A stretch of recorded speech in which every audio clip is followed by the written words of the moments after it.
দর্শক, পারিবারিক কবরস্থান দেখতে পাচ্ছেন মরহুম আব্দুর রহমান হাওলাদারের।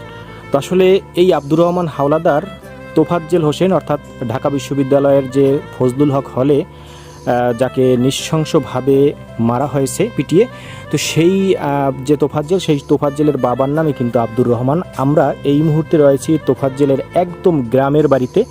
দেখতেই পাচ্ছেন যে এই যে বাউন্ডারি ওয়াল করা রয়েছে, এই বাউন্ডারি ওয়ালটি হচ্ছে তাদের পারিবারিক কবরস্থান। অর্থাৎ একটি মুসলিম সম্ভ্রান্ত পরিবারেই কিন্তু জন্মগ্রহণ করেছিল তোফাজ্জেল। অর্থাৎ তাদের এলাকায় পারিবারিক একটা ব্যাকগ্রাউন্ড রয়েছে, একটি ভালো ব্যাকগ্রাউন্ড রয়েছে।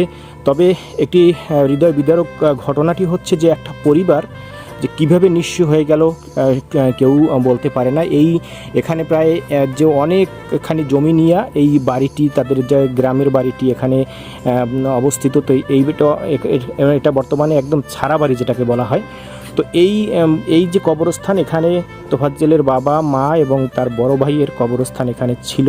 তো সেইখানেই তাকেও দাফন করা হয়েছে। আমরা সেখানে বর্তমানে রয়েছি, আপনাদের দেখানোর চেষ্টা করতেছি যে তোফাজ্জেলকে যারা নৃশংসভাবে মেরে ফেলেছে তাদের অন্তত এতটুকু বোঝা উচিত ছিল যে একটা মানুষকে মারার পূর্বে যে তাকে হয়তো তারা পারতো যে প্রশাসনের কাছে হস্তান্তর করতে পারতো, অথবা তাকে আটকিয়ে রাখে পরবর্তীতে তার স্বজনদের খবর দিয়ে যে তারা আসুক, তারপরে তাকে ছাড়া হবে, এরকম একটা শর্ত সাপেক্ষে কিন্তু তাকে রাখতে পারতো তারা। কিন্তু কি বলবো যে এটা ঢাকা বিশ্ববিদ্যালয়ের মতো এমন একটা প্রতিষ্ঠানের শিক্ষার্থীরা এরকম একটা কাণ্ড করে ফেলবে, এটি সত্যি আমরা বুঝতে পারিনি। এই তোফাজ্জেলের সামাজিক যোগাযোগ মাধ্যমে তার মৃত্যুর পর যতগুলো ভিডিও ভাইরাল হলো, প্রচুর পরিমাণে ভিডিও কিন্তু আমরা দেখতে পাচ্ছি যে এই তোফাজ্জেলের যে পাগলামিগুলো, সেই পাগলামিগুলো কিন্তু আমরা এই ভিডিওগুলোর মাধ্যমে কিন্তু আমরা দেখতে পেয়েছি। তো এই হচ্ছে আসলে তাদের পারিবারিক কবরস্থান। এখানে দেখা যায় যে মরহুম আব্দুর রহমান হাওলাদারের পারিবারিক কবরস্থান নামে একটি নেম প্লেটও এখানে রয়েছে, এবং এই নেম প্লেটে থাকার পরে আমরা এখানে দেখেছি যে 3টি কবর, অর্থাৎ তার বাবা মা এবং তার বড় ভাইয়ের কবর তার পাশেই আসলে দাফন করা হয়েছে এই তোফাজ্জেল হোসেনকে। আমরা আজকের সরাসরি তার গ্রামের বাড়িতে চলে এসেছি এবং আপনাদেরকে আসলে এই সম্পর্কে আরও বেশ কিছু ভিডিও আপনাদের মাঝে আমরা তুলে ধরার চেষ্টা করব।